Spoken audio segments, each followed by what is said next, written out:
Hello everyone, welcome to academic engine. तो कैसे हैं आप सब? आई होप आप सब मस्त होंगे और अपनी पढ़ाई अच्छे से कर रहे होंगे। तो चलिए आज हम लोग देखते हैं class 11th mathematics chapter first set का थर्ड लेक्चर। और इसमें हम लोग आज जानेंगे डिफरेंट टाइप्स ऑफ सेट के बारे में। डिफरेंट टाइप्स ऑफ सेट जो हमारे पास है वो फाइनाइट सेट है, इनफाइनाइट सेट, एम्प्टी सेट और null set, singleton set, disjoint set, joint set, equal set and equivalent set. ये हमारे डिफरेंट टाइप्स ऑफ सेट्स हैं। अब आते हैं इन सब के बारे में देखते हैं बारी बारी से और समझते हैं इनके बारे में कि क्या इनका कॉन्सेप्ट है। बट बिफोर दैट तो आइए हम लोग देखते हैं डिफरेंट टाइप्स ऑफ सेट्स के बारे में। जानने से पहले हम कुछ देखते हैं एक इम्पोर्टेंट नोट्स। कार्डिनल नंबर ये क्या होता है? तो किसी भी सेट में जितने एलिमेंट होते हैं वो एलिमेंट की जो नंबर होती है उसी को बोलते हैं कार्डिनल नंबर। सपोज कोई एक सेट है और इस सेट में जो एलिमेंट्स है वो सपोज 1 2 5 6, सपोज ये 4 एलिमेंट है। सपोज एक सेट ए है और इसमें 4 एलिमेंट है, then the cardinal number of this set A will be called as 4। Okay, so cardinal number क्या है? किसी भी सेट का कार्डिनल नंबर क्या होगा? उस सेट में एलिमेंट नंबर ऑफ एलिमेंट्स के बराबर होगा। सपोज एक सेट में कोई भी एलिमेंट नहीं है, 0 एलिमेंट है, there is no element, then cardinal number of that set will be 0। Suppose एक सेट है जिसमें एलिमेंट की संख्या इनफाइनाइट है, then cardinal number of that set will be called as infinite. Okay, तो ये कुछ था एक नोट जिसका हम आगे यूज़ करेंगे। और तो आइए अब देखते हैं हम लोग एक एक करके सभी सेट के बारे में। तो देखिए फर्स्ट सेट फाइनाइट सेट, ये क्या होती है? तो वैसा सेट जिसमें नंबर ऑफ एलिमेंट काउंटेबल होते हैं, लिमिटेड होते हैं, उसको बोलते हैं फाइनाइट सेट। ठीक है, that means a set is said to be finite if it has limited or countable number of elements in it. For example, suppose एक सेट A है जिसमें इंग्लिश अल्फ़ाबेट के सारे वॉवल्स है, that is A E I O U। सो इस set में कितने elements है? 5 है। A E I O U means ये सेट फाइनाइट सेट है। सपोज एक और एग्जांपल ले लो, जैसे टेक एग्जांपल ऑफ, चलो एक सेट पी लिए जिसमें जो एलिमेंट्स है वो 2 3 5 7 है। तो इसके अंदर भी एलिमेंट की नंबर फाइनाइट है, दैट इज़ 1 2 3 4 4 है। तो ऐसे सेट को बोलते हैं फाइनाइट सेट। मीन्स अगर सेट में नंबर ऑफ एलिमेंट फिक्स्ड है, फाइनाइट है, काउंटेबल है, तो उसको बोलते हैं फाइनाइट सेट। ओके, नेक्स्ट हम देखते हैं इनफाइनाइट सेट। नेक्स्ट हमारा है इनफाइनाइट सेट। तो जस्ट फाइनाइट का ये रिवर्स हो जाएगा कि a set is said to be an infinite set if it has unlimited number of elements in it. Mean अगर किसी सेट में एलिमेंट अनलिमिटेड हो तो उसे बोलते हैं infinite set. For example set of natural number, अगर हम इसमें एग्जांपल एक दिखा दें, suppose take example of natural number, take set of natural numbers 1 2 3 4 and so on. तो इसमें एलिमेंट्स की नंबर इनफाइनाइट है, so it will form an infinite set. ठीक है, आप यहाँ पे और भी कुछ ले सकते हैं, जैसे सपोज सेट ऑफ इंटीजर्स। तो ये भी क्या है? ये भी जो होगा from minus infinity two plus infinity, ये भी एक इनफाइनाइट सेट फॉर्म करने वाला है एंड सो ऑन। तो ऐसा हम बोल सकते हैं, यानी कि बस समझना ये है कि वैसा सेट जिसमें नंबर ऑफ एलिमेंट होंगे इनफाइनाइट तो हो जाएगा इनफाइनाइट सेट। ओके, इसमें आप कुछ और भी एग्जांपल ले सकते हैं, जैसे आप ये बोल सकते हैं set of whole numbers. Set of whole number ये भी इनफाइनाइट है, 0 1 2 3 एंड सो ऑन। आप यहाँ पे चाहे तो और भी ले सकते हैं, set of rational number, set of real numbers, ये सब भी इनफाइनाइट ही है, तो ये कहलाएंगे इनफाइनाइट सेट। चलिए अब नेक्स्ट देखते हैं हम। तो आइए आगे हम देखते हैं नेक्स्ट सेट एम्प्टी सेट और नल सेट। तो वैसा सेट जिसमें कोई भी एलिमेंट ना हो उसको बोलते हैं empty set. Set having no element is called empty set और नल सेट। और इस एम्प्टी सेट को दिखाते हैं 5 से करते रिप्रेजेंट, 5 से करते रिप्रेजेंट। ओके, और सिंपली लिखते हैं curly bracket without any element. So suppose अगर हमको दिखाना हो एम्प्टी सेट तो हम इसको ऐसे दिखाते हैं, only braces that is curly bracket, क्योंकि इसमें कोई भी एलिमेंट नहीं है तो सिर्फ ये हो गया। या फिर आप इसको ऐसे भी दिखा सकते हैं, ओनली 5, सिर्फ 5, ठीक है। तो ऐसे भी आप दिखा सकते हैं। अब इसमें एग्जांपल आपको दिखाते हैं कि कब हम बोलेंगे कि ये सेट जो है एम्प्टी सेट है। तो सपोज आपसे कहा गया कि set of natural number more than 5 but less then 6। आपसे कहा गया set of natural number more than 5 but less then 6। तो ये इस सेट में कोई भी एलिमेंट नहीं आएगा, क्योंकि 5 से बड़ा और 6 से छोटा कोई एलिमेंट, कोई नेचुरल नंबर है ही नहीं। तो वो सिंपली बोलेंगे ऐसे। और we can also write a equal to only 5 ये। बट आपको ऐसा कभी नहीं करना है। अगर एम्प्टी सेट है तो आप इसे ऐसे दिखाने की कोशिश ना करें, ऐसे ना दिखाएं, ऐसे नहीं होगा। एम्प्टी सेट को ऐसे दिखाते नहीं है। इसका मतलब ये हो गया, जब भी हम कर्ली ब्रैकेट के अंदर कुछ अगर लिख दिए तो वो उस सेट का एलिमेंट हो गया, यानी कि यहाँ पे 5 एलिमेंट बन गया। तो अगर ए एम्प्टी सेट है तो ऐसे नहीं दिखाते हैं, नो, ठीक है। आइए कुछ आपको दिखाते हैं एग्जाम्पल एम्प्टी सेट का। और जैसे आपसे बोल दिया set of persons having age more than 500 years, यानी कि अगर देखा जाए रियल लाइफ में तो एज 500 एज तक इंसान ह्यूमन जिंदा रहते ही नहीं है। तो अगर कहा जा रहा है कि set of humans having age more than 500 years, तो इसके अंदर भी कोई भी ह्यूमन नहीं आ पाएगा, बिकॉज हार्डली 100-120 तक लोग रह पाते हैं, बहुत ही रेयरली, ठीक है। तो अगर यहाँ भी बोला जाए कि set of humans having age more than 500 years, तो इसके अंदर भी कोई भी नहीं आएगा, यानी कि ये सेट भी होगा नल सेट और एम्प्टी सेट, ठीक है। हाँ, मैंने यहाँ पे एक बातें बोलना भूल गया कि cardinal number of empty set, क्योंकि इसमें नंबर ऑफ एलिमेंट 0 है तो cardinal number will be 0 of empty set. और इसके पहले मैंने देखा finite set, cardinal number of finite set will be what, तो जितने उसमें एलिमेंट रहेंगे, सपोज एलिमेंट 5 है तो कार्डिनल नंबर 5 होगा। In case of infinite set, तो in case of infinite set since number of elements are infinite therefore the cardinal number of infinite set will also be infinite, okay. So आइए आप कुछ देखते हैं, कुछ notes देखते हैं हम लोग। देखिए अगर यहाँ पे लिखा हो 5 और कर्ली ब्रैकेट के अंदर एक 0, तो ये दोनों सेम नहीं है। इसका मतलब ये हुआ कि इस सेट में एक एलिमेंट 0 अवेलेबल है, but this 5 indicates that this is null set. So ऐसा बिल्कुल दोनों सेम नहीं है। Next, within curly bracket लिखा गया है तुम्हारा 5 और इसके अंदर लिखा गया 0, तो ये 2 डिफरेंट सेट है। ये दिखा रहा है कि इसके एलिमेंट 0 है और इसके एलिमेंट 5 है, तो दोनों में एक एक एलिमेंट है, but both are 2 different sets, तो ये नल सेट नहीं दिखा रहा है, ठीक है। And finally the cardinal number of the empty set और नल सेट इज़ 0, क्योंकि इसमें एलिमेंट 0 होते हैं, तो इसलिए ये 0 होगा इसका कर्नल नंबर। नेक्स्ट आते हैं हम लोग और देखते हैं, तो देखते हैं हम लोग फोर्थ सेट, सिंगलटन सेट। इसमें क्या होता है कि a set having only 1 element, वैसा सेट जिसमें सिर्फ एक ही एलिमेंट हो उसको बोलते हैं singleton set.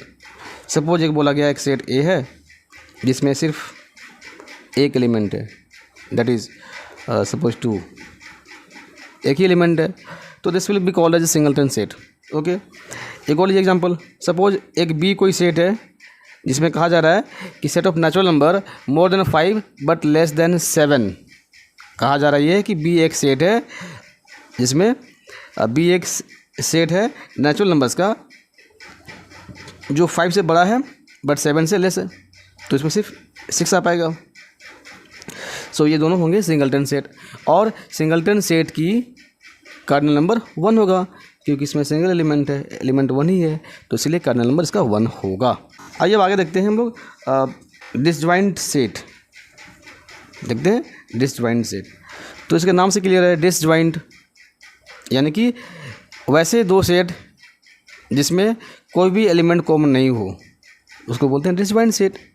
Means set having no element in common are called disjoint set. Suppose हमारे पास पे लिखा गया example, suppose we have 2 sets, एक सेट ए है जिसमें एलिमेंट्स हैं 2, 4, 6, 8, और एक सेट बी है जिसमें एलिमेंट्स हैं 1, 3, 5। अब आप ही बोलिए कि ये दोनों सेट के एलिमेंट में क्या कुछ कॉमन है, तो कॉमन कोई भी एलिमेंट नहीं है, तो ये दोनों सेट को बोलेंगे डिसजॉइंट सेट। ठीक है, यानी कि जब भी दो या दो से अधिक सेट में कोई भी एलिमेंट कॉमन नहीं होगा तो वैसे सेट्स को बोलते हैं डिसजॉइंट सेट। ओके, अब आइए देखते हैं इसका अगला, ज्वाइंट सेट और ओवरलैपिंग सेट। ज्वाइंट सेट बोलिए या फिर ओवरलैपिंग सेट, एक ही मतलब है। तो इसमें नाम से क्लियर है, ज्वाइंट और ओवरलैप, यानी कि दो सेट या दो से अधिक सेट जितने वैसे सेट्स जिसमें देखिए ज्वाइंट और ओवरलैपिंग सेट, इसमें क्या होता है, वैसे सेट्स जिसमें एटलीस्ट वन एलिमेंट कॉमन हो, वैसे सेट्स जिसमें एटलीस्ट वन एलिमेंट कॉमन हो वो कहलाते हैं ज्वाइंट सेट और ओवरलैपिंग सेट। ओके, जैसे मान लीजिए सपोज हमारे पास एक सेट P है और इस P के जो एलिमेंट है for example A, E, I, O, U, और एक सेट Q है जिसके एलिमेंट हैं A, B, C, D। हम यहाँ पे देख ही पा रहे हैं कि सेट P और Q में एटलीस्ट एक एलिमेंट कॉमन हो गया, तो एटलीस्ट एक कॉमन हो गया, एक से अधिक कॉमन हो गया तब भी वो ज्वाइंट सेट ही कहलाएगा। तो कम से कम एक कॉमन होना चाहिए, तो हम देख पा रहे हैं कि दोनों में ए एलिमेंट कॉमन है, अगर एक से अधिक भी कॉमन आएगा तभी होगा, मीन्स कि कम से कम एक एलिमेंट कॉमन हो गया तो वो कहलाएगा ज्वाइंट सेट और ओवरलैपिंग सेट। तो ये हमारा रहा। देखते हैं अगला हम लोग। ओके, सो नेक्स्ट हमारा है इक्वल सेट, यानी कि दो सेट इक्वल सेट तभी कह जाएंगे जब उनके सारे एलिमेंट सेम हो। ठीक है, that means two elements are said to be equal if the elements of both the sets are the same. That means suppose ऐसा कहा गया है, ठीक, ए क्या है, इसमें एलिमेंट है 5, 4, 6, 3, और बी एक सेट है, इसमें एलिमेंट है 3, 4, 5, 6। तो आप देख ही पा रहे हैं कि एक दो सेट में एलिमेंट सेम हो, what ever the order of the elements, order matter नहीं करता है किसी भी सेट में, तो ऑर्डर कुछ भी रहे, अगर ए में जो एलिमेंट है अगर वही सारे एलिमेंट बी में अवेलेबल है तो ये दोनों सेट कहलाएंगे इक्वल सेट।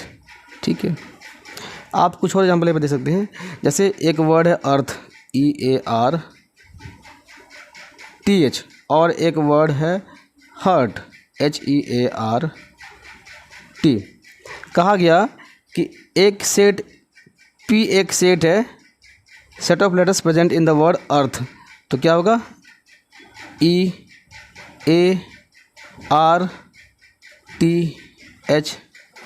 हम स्मॉल में इसलिए लिख रहे हैं क्योंकि हम लोग पहले ही पढ़े हैं इसके फर्स्ट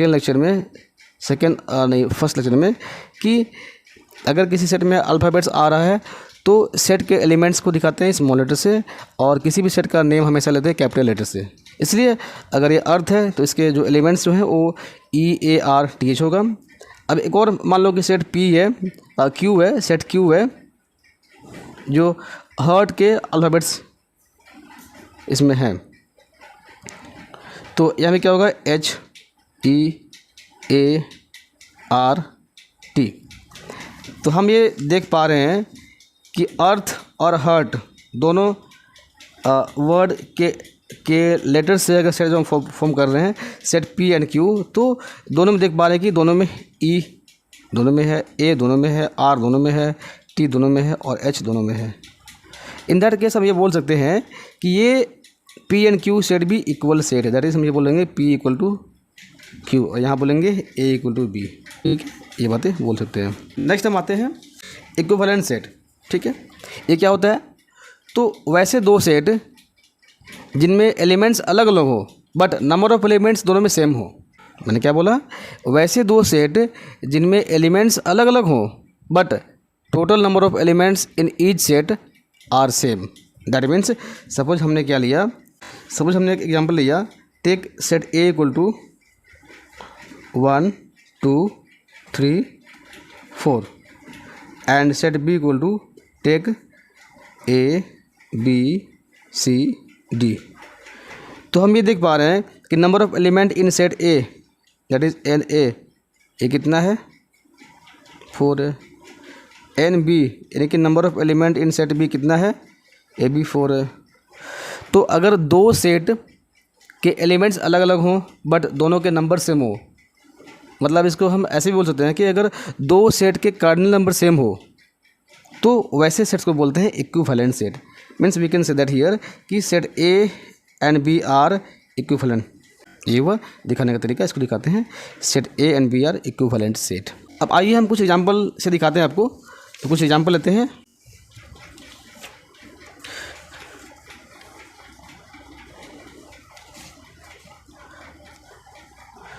तो ये हमने अब तक देखा डिफरेंट टाइप्स ऑफ सेट्स। अब लेते हैं हम कुछ क्वेश्चन और दिखाते हैं आपको कि कैसे सॉल्व करना है क्वेश्चन को। तो देखिए हमारा एक एग्जांपल है। क्वेश्चन ये है, which of the following pair of sets are equal, justify your answer. Means यहाँ पे हमारे पास दो क्वेश्चन दिया गया है, पहला पेयर इसमें है, दूसरा पेयर यहाँ पे है। तो फर्स्ट और सेकेंड पेयर, ये दोनों में से कौन सा पेयर इक्वल सेट्स है ये मुझे दिखाना है। तो देखिए इसको करते हैं सोल्व। तो बात करते हैं पहले का। इसमें कह रहा है x the set of letters in LOA, यानी कि हम ऐसा बोलेंगे कि एक्स इक्वल टू, ये क्या सेट है, तो एलओए के लेटर्स का। तो इसमें ए एल ओ वाई, जब भी हम किसी सेट अगर कोई वर्ड उसके दिखाते हैं अल्फ़ाबेट तो स्मॉल लेते हैं, ठीक है, ये ले लिए। और बी क्या बोल रहा है, बी एक सेट है ऑफ लेटर्स लो एल। तो यहाँ पे क्या हो रहा है, एक एल है, ओ है, वाई है, ए है, अगेन आ रहा है एल, हमने एल ले लिया है। तो मैंने पहले ही कहा था कि अगर किसी वर्ड में एक लेटर मल्टीपल टाइम्स आ रहा है तो उसको एक ही बार लेते हैं। सो एल ओ में एल था 2 टाइम्स, मैंने एक बार लिया, A L O Y, in loyal L O Y A. तो आप देख पा रहे हैं कि दोनों सेट में क्या है कि एलिमेंट्स एकदम सेम सेम है। दैट मीन्स हम ये बोल सकते हैं कि यहाँ पे set X equal to set B, both are equal set. Okay, अब आते हैं नेक्स्ट इसका सेकेंड पार्ट को देखते हैं।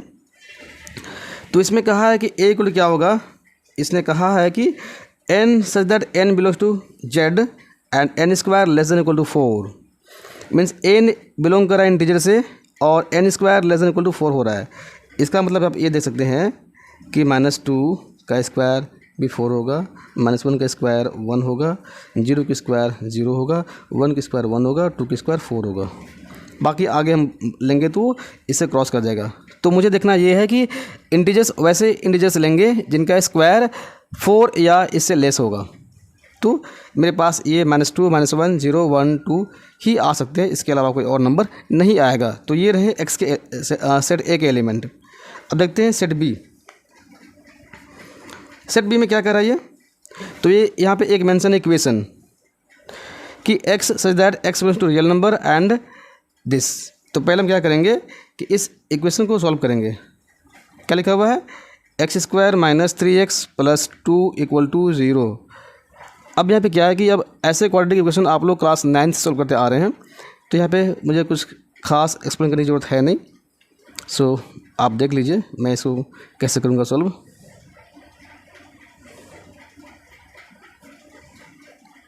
ओके, सो मैंने इस -3x को ब्रेक किया, -2x -x कॉमन लेंगे, x यहाँ पे हो गया x -2, इन दोनों में कॉमन क्या लेंगे, -1 कॉमन होगा, ये हो जाएगा x -2 = 0। अब यहाँ पे क्या होगा ये, तो एक कॉमन हो गया x -2 एंड दूसरा x -1। अब यहाँ पे हम दोनों को इक्वेट करेंगे 0 से बारी बारी से, तो we will get x = 2 and 1। यानी कि मुझे ये मालूम पड़ा कि सेट बी के जो एलिमेंट होंगे वो 1, 2 सिर्फ 2 ही होंगे। मीन्स हम ये देख पा रहे हैं, हमें कहा गया था कि which of the following pair are sets, which of the following pairs of sets are equal. तो अब देखिए ए और बी बिल्कुल इक्वल नहीं है, so they are not equal set. Means बोलेंगे A and B are not equal set, ये equal नहीं है। तो ये रहा हमारा इस लेक्चर का डिस्कशन। तो आप अब क्या है कि इस लेक्चर के बाद अब आप एनसीईआरटी की एक्सरसाइज 1.2 ईजिली सॉल्व कर पाएंगे और जल्द ही मैं एक्सरसाइज 1.2 का लेक्चर लेकर आऊँगा। सो आप चैनल से जुड़े रहिए और लाइक, शेयर एंड सब्सक्राइब कीजिए। Thank you for watching.